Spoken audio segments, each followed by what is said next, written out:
Tercer viaje de Simbad el marino. Dijo: «Sabed y oíd, hermanos, la historia de este viaje, pues es más maravillosa que las precedentes. Dios conoce mejor que nadie sus misterios y es el más sabio. Así, cuando hacía ya tiempo que regresé del segundo viaje, estaba satisfecho, feliz y contento por haberme salvado, pues había obtenido muchísimos bienes conforme os conté ayer. Dios me había hecho recuperar todo lo que había perdido. Permanecí en Bagdad cierto lapso de tiempo, viviendo feliz, satisfecho, alegre y tranquilo. Pero mi espíritu me impulsó de nuevo a viajar, a ver otras cosas, y se apoderó de mí la tentación de comerciar y obtener ganancias y beneficios. El espíritu nos empuja siempre al mal. Me decidí y compré muchas mercancías apropiadas para los viajes por mar, las enfardé para la travesía y me dirigí con ellas hasta Basora. Me acerqué a la orilla del mar. Vi una gran nave repleta de comerciantes y pasajeros, gentes de bien y personas excelentes y buenas, religiosas, bienhechoras y piadosas. Me embarqué con ellas y navegamos con la bendición, la ayuda y el auxilio de Dios, y con buenos augurios de tener un magnífico viaje sin incidentes. Navegamos de mar en mar, de isla en isla y de ciudad en ciudad. Visitábamos todos los lugares por los que pasábamos y en ellos vendíamos y comprábamos. Estuvimos contentos y felices hasta que cierto día en que navegábamos por alta mar, en donde las olas entrechocan, el capitán, que estaba en un lado de la embarcación oteando la superficie del agua, empezó a bofetearse la cara, plegó velas, mandó echar las anclas, se mesó la barba, desgarró sus vestidos y empezó a gritar a grandes voces. Le preguntamos: «Capitán, ¿qué ocurre?». «Dios os bendiga, pasajeros. Sabed que el viento nos ha arrastrado hasta el medio del mar. El destino para nuestro mal nos ha hecho llegar al monte de los monos. Jamás ha escapado nadie de los que han desembarcado en este lugar. Mi corazón presiente que moriremos todos». Cuando el capitán terminó de hablar, los monos ya rodeaban la nave por todas partes. Había tantos que parecían una nube de langosta. Se extendieron por toda la nave y por tierra. No quisimos matar, golpear ni expulsar a ninguno por miedo a que nos matasen, dado su gran número, ya que éste vence al valor. Temíamos que saquearan nuestros víveres y nuestras cosas. Eran unos bichos muy repugnantes. Tenían pelos como las crines del león, su aspecto asustaba y nadie podía entender lo que decían. Eran salvajes con los hombres, tenían los ojos amarillos, el rostro negro y el cuerpo menudo. Su alzada era de unos 4 palmos. Subieron por las cuerdas del ancla, las cortaron con los dientes y rompieron todos los cables que estaban en las bandas de la nave. El viento empujó la nave, la arrastró y fue a encallar en el monte. Los monos se agarraron a todos los mercaderes y comerciantes y desembarcaron en la isla. Se apoderaron de la nave y de todo lo que contenía y se marcharon. Mientras permanecimos en aquella isla, comimos de sus frutos, verduras y productos naturales y bebimos el agua de sus ríos. En medio de ella descubrimos un gran edificio y nos dirigimos hacia él. Era un castillo bien construido, con murallas elevadas y una puerta de madera de ébano que se abría sobre 2 batientes. Entramos en él y fuimos a parar a un sitio que parecía un patio muy grande. Alrededor había muchas puertas altas y en el centro un banco grande y elevado. Junto a los hornos estaba colgada una batería de cocina y a su alrededor muchos huesos, pero no encontramos a nadie. Todo esto nos admiró mucho y nos sentamos un rato en el patio. Nos quedamos dormidos hasta la puesta del sol. Entonces tembló la tierra bajo nuestros pies. Oímos que alguien gritaba en el aire y vimos que desde lo más alto del castillo bajaba hacia nosotros un ser enorme, con figura humana, negro, de estatura tan elevada que parecía una palmera gigante. Sus ojos parecían carbones encendidos y sus colmillos eran semejantes a los del cerdo. Su desmesurada boca parecía una abertura de un pozo. Los labios eran como los de un camello y le colgaban hasta el pecho. Las orejas, como dos tapetes, le caían por los hombros y sus uñas parecían las garras de las fieras. Al ver aquella aparición, perdimos el conocimiento. El terror nos invadió, el miedo aumentó y permanecimos inmóviles como muertos por el miedo, temor y espanto. Cuando hubo descendido, se sentó un momento en el banco. Después se levantó y se acercó a nosotros. Me cogió a mí y me levantó del suelo. Me palpó y me dio vueltas como si se tratara de un pequeño bocado. Me reconoció del mismo modo que el matarife hace con la res que va a degollar. Me encontró débil por el mucho terror y flaco por la mucha fatiga y el viaje. No tenía carne. Entonces me soltó y cogió a otro. Le hizo lo mismo que había hecho conmigo y lo soltó también. Así fue palpándonos y reconociéndonos uno tras otro hasta que llegó al capitán del buque. Era un hombre grueso, robusto, de anchas espaldas, fuerte y recio. Este le gustó. Lo agarró del mismo modo que el matarife sujeta a la res, lo tiró al suelo y le aplastó el cuello con el pie. Luego cogió un largo asador, se lo metió por la garganta y lo sacó por el ano, encendió un buen fuego. Colocó encima el cuerpo del capitán y fue dándole vueltas sobre los carbones hasta que la carne estuvo en su punto.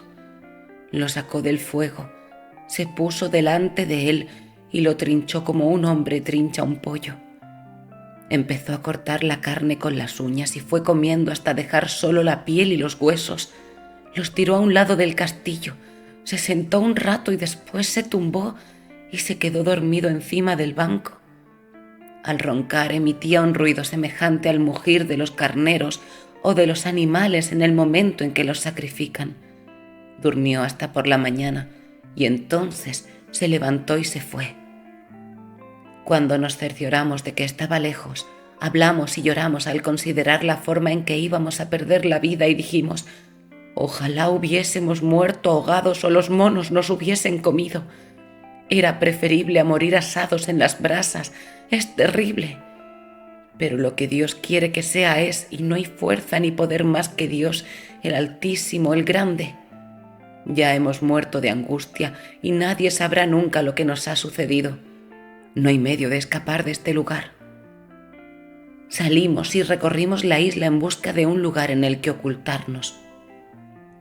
Cualquier muerte nos parecía poca cosa comparada con la que nos reservaba aquel monstruo. Cayó la tarde sin que encontrásemos lugar en que ocultarnos. Tan asustados estábamos que volvimos al castillo y nos sentamos un poco. Al cabo de un momento, la tierra tembló de nuevo bajo nosotros y volvió a aparecer aquel negro. Se acercó a nosotros y volvió a hacer la misma operación hasta que encontró uno que le gustó. Lo cogió e hizo con él lo mismo que hiciera con el capitán el día anterior. Lo asó y se lo comió sentado en aquel banco. Durmió toda la noche de un tirón, roncando con un ruido que parecía ser el estertor de un animal degollado. Al hacerse de día se levantó y se marchó. Nos reunimos y volvimos a hablar. Por Dios, más valdría arrojarnos al mar y morir ahogados antes que permanecer esperando este género de muerte que es horrible. Uno dijo: oíd mis palabras. Hemos de ingeniárnoslas para darle muerte. Así nos libraremos de nuestra preocupación y los musulmanes se salvarán de un enemigo, de su opresor. Yo les dije: oíd, hermanos, si hemos de matarlo, cojamos estos maderos y transportemos parte de esta leña para hacer con ella una embarcación. Después de haberla construido, nos la ingeniaremos para darle muerte. Subiremos al bote y nos internaremos en el mar a la buena de Dios, o bien permaneceremos aquí hasta que pase cerca un buque y podamos embarcar en él. Si no pudiésemos matarle, embarcaríamos, nos meteríamos mar adentro y aunque nos ahogáramos, habríamos evitado el ser sacrificados y asados al fuego. Si nos salvamos, nos salvamos, y si nos ahogamos, moriremos mártires. Todos lo aprobaron. Por Dios, esta es una opinión certera y un buen modo de obrar. Nos pusimos de acuerdo sobre el asunto y empezamos a ponerlo en práctica. Transportamos los maderos fuera del castillo, construimos un bote, lo colocamos en la orilla del mar y depositamos en él algunos víveres. Después regresamos al castillo. Al caer la tarde, la tierra tembló bajo nosotros y el negro compareció. Parecía un perro rabioso. Empezó a palparnos y a darnos vueltas uno tras otro. Cogió e hizo con él lo mismo que con los dos anteriores. Se lo comió y se durmió encima del banco. Sus ronquidos parecían truenos. Entonces nos levantamos, cogimos 2 de los asadores de hierro y los pusimos al fuego hasta que se quedaron al rojo vivo y se asemejaron a 2 brasas. Nos acercamos con ellos al negro, que seguía durmiendo y roncando. Se los introdujimos en sus ojos y los apretamos con todas nuestras fuerzas, metiéndolos hasta el fondo. Sus ojos quedaron destruidos y él dio un grito enorme que nos atemorizó. Se levantó rápido del banco y empezó a buscarnos a tientas, y nosotros podíamos esquivarlo pues había quedado privado de la vista. Pero aún así creímos que había llegado la hora de nuestra muerte y desesperamos de salvarnos. A tientas se dirigió hacia la puerta y salió gritando. Nosotros seguíamos aterrorizados, pues la tierra temblaba debajo de nosotros por la fuerza de sus gritos. Salió del castillo en busca de auxilio para capturarnos. Volvió acompañado de una hembra, más grande que él y de aspecto aún más salvaje. Al verlo al lado de un ser más repugnante aún, quedamos completamente aterrorizados. Corrimos al bote que habíamos construido, nos embarcamos y nos hicimos a la mar. Pero ellos cogieron grandes piedras y empezaron a tirárnoslas, y así murieron lapidados casi todos los nuestros. Solo quedamos 3. El bote nos llevó a una isla. Anduvimos hasta que nos sorprendió la noche. Dormimos un poco y despertamos de nuestro sueño. Vimos que una gran serpiente de cuerpo enorme y dilatado vientre nos había rodeado y dirigiéndose a uno de nosotros, lo engulló hasta los hombros y luego tragó lo que quedaba. Oímos cómo se rompían sus huesos en el vientre. Luego se marchó. Atemorizados empezamos a pensar en la suerte que nos aguardaba. Dijimos, por Dios, esto es algo portentoso. Cada nuevo género de muerte es peor que el anterior. Nos alegrábamos de haber escapado del negro y ahora nos encontrábamos con algo peor. No hay fuerza ni poder sino en Dios. Por Dios, nos hemos salvado del negro y de morir ahogados. Pero ¿cómo lograremos salir de esta nueva calamidad? Nos pusimos de pie, recorrimos la isla, comimos sus frutos y bebimos el agua de sus ríos. No nos detuvimos hasta el atardecer, en que encontramos un árbol grande y alto. Nos subimos a él y dormimos en la copa. Yo trepé hasta la rama más alta. Al llegar la noche volvió la serpiente y buscó a derecha e izquierda. Después se acercó al árbol en que nos encontrábamos, trepó hasta alcanzar a mi compañero y lo engulló hasta los hombros.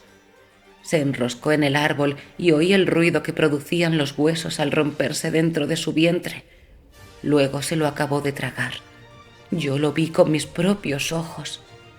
Después, la serpiente bajó del árbol y se fue.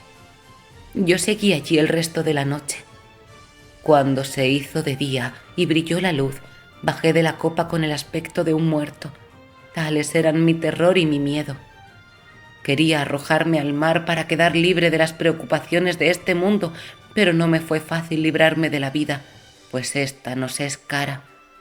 Me até un sólido madero a lo largo de los pies y otros iguales al lado izquierdo, al derecho y en el vientre, y uno ancho del mismo tamaño que el de los pies encima de la cabeza. Había atado los tableros firmemente y me tendí en el suelo dispuesto a dormir en medio de ellos. Los tablones me rodeaban como si estuviese en una maxura. Al llegar la noche vino la serpiente según su costumbre, me miró e intentó cogerme. Pero no pudo engullirme, pues yo me encontraba en aquella posición y los maderos me defendían por todas partes. Me rodeó, mas no pudo alcanzarme. Yo lo contemplaba todo con mis propios ojos y eran tales mi miedo y terror que parecía un muerto. Repetidas veces la serpiente se alejó y volvió a acercarse, pero siempre que intentaba darme alcance para engullirme, se lo impedían aquellos tableros que me protegían por todas partes. Siguió haciendo lo mismo desde la puesta del sol hasta que apareció la aurora, se hizo claro y salió el sol. En este momento se marchó enfurecida. Yo extendí la mano y me quité los maderos. Estaba como si fuese un muerto por lo mucho que me había hecho sufrir aquel animal. Me puse de pie y empecé a andar hasta llegar a un extremo de la isla. Desde allí miré hacia el mar y vi una nave en la lejanía, en medio de las olas. Cogí una gran rama de árbol, hice señas con ellas y me puse a gritar. Al verme dijeron: «Vayamos hacia allí, pues tal vez se trate de un hombre». Se acercaron más y oyeron mis gritos. Entonces llegaron a mi lado y me llevaron con ellos a la nave. Me preguntaron cómo había llegado allí y yo les expliqué todo lo que me había ocurrido y las muchas calamidades sufridas desde el principio hasta el fin.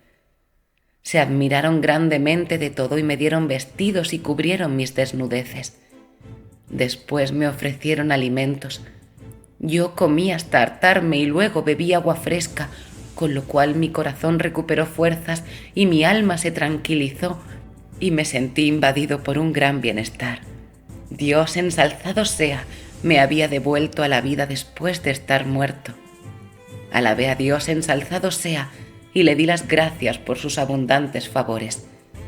Me reanimé tanto después de haber estado seguro de mi muerte que llegué a imaginar que todo aquello había sido un sueño. Viajamos con buenos vientos y con la complacencia de Dios ensalzado sea, hasta que divisamos una isla llamada Salaíta y el capitán mandó fondear en ella. Todos los comerciantes y pasajeros desembarcaron, sacaron sus mercancías y vendieron y compraron.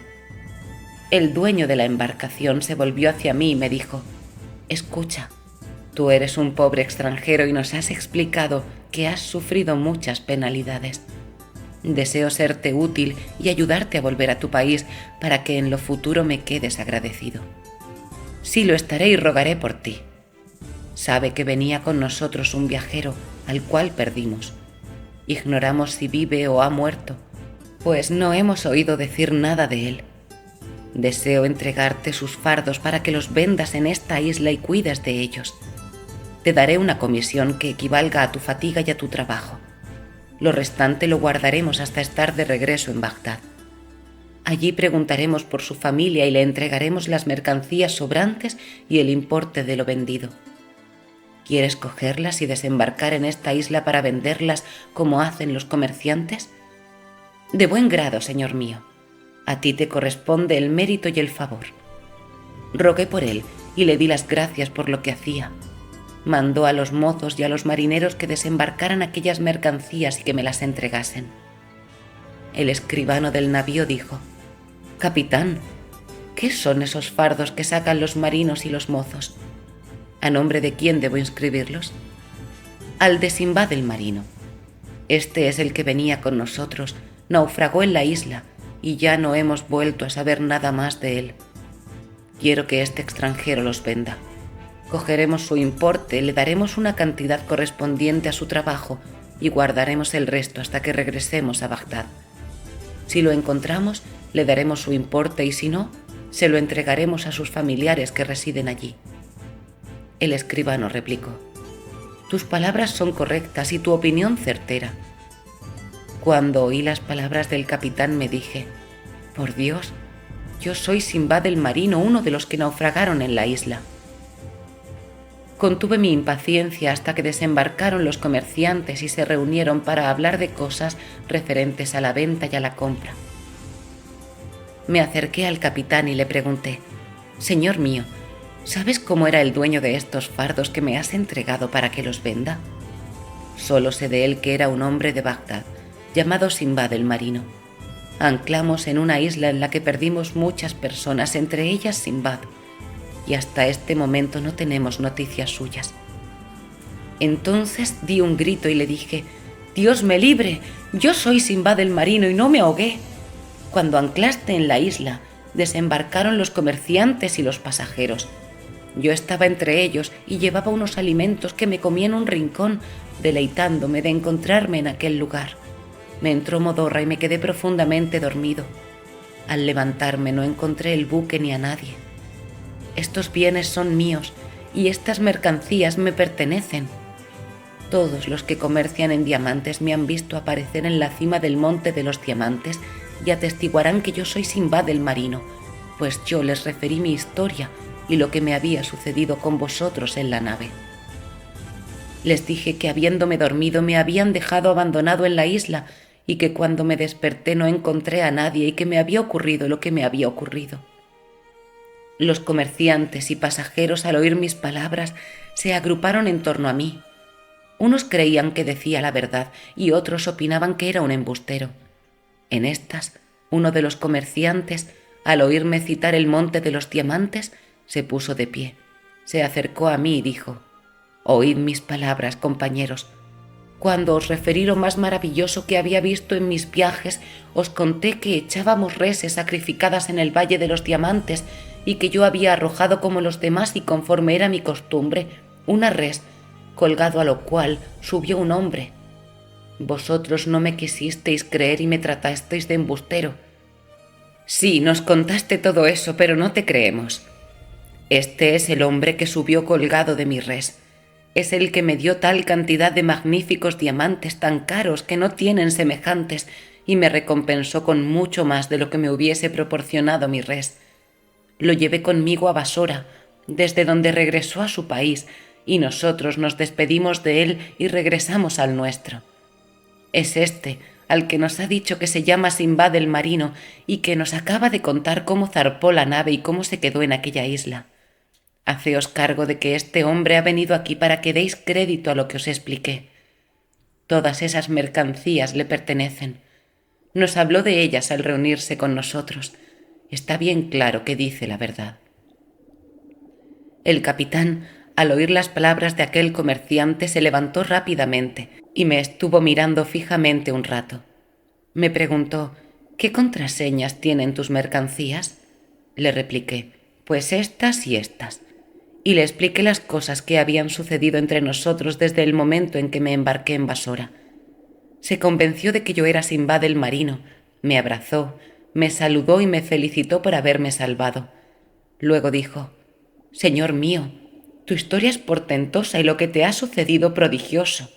Loado sea Dios que nos ha reunido y te ha devuelto tus mercancías y tus bienes». Vendí las mercancías y gracias a mi experiencia gané mucho en aquel viaje. Me felicité por haberme salvado y recuperado mis bienes. Vendimos y compramos en aquellas islas hasta llegar al país del Sind, en donde también vendimos y compramos. En aquel mar vi una incontable cantidad de cosas portentosas y extraordinarias, entre ellas un pez en forma de vaca y otro en forma de asno. Un pájaro que salía de una concha marina ponía sus huevos y los empollaba en el agua, sin abandonar jamás el mar. Seguimos navegando y Dios permitió que el viento nos fuese favorable y el viaje transcurriese sin contratiempo hasta la llegada a Basora. Permanecí en esta unos cuantos días y después me dirigí a la ciudad de Bagdad. Fui a mi barrio, entré en mi casa. Saludé a mis familiares, amigos, conocidos, contento por haberme salvado y haber regresado a mi país junto a mis familiares, a mi ciudad y a mi hogar. Di limosnas y regalos, vestidos a viudas y huérfanos, y me reuní con mis amigos y mis contertulios. Volví a comer bien, a beber, a jugar, a disfrutar y a relacionarme con la gente.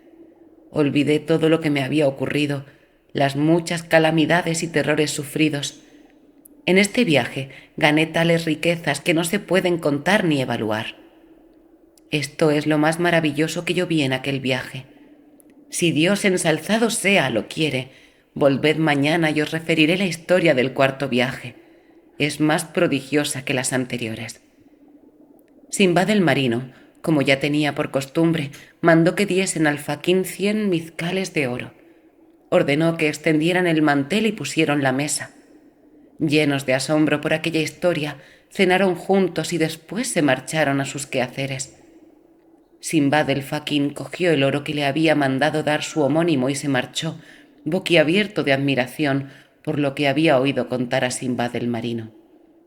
Pasó la noche en su casa y al amanecer se levantó. Rezó la oración matutina, se dirigió a casa de Simbad el marino, entró y lo saludó. Este lo recibió con alegría y satisfacción, lo hizo sentar a su lado hasta que hubieron llegado todos sus amigos y les hubieron servido la comida. Comieron, bebieron y disfrutaron. Entonces empezó a hablar y a contarles la historia del cuarto viaje. Suscríbete al canal La Rosa de Alejandría. Comenta y comparte este vídeo.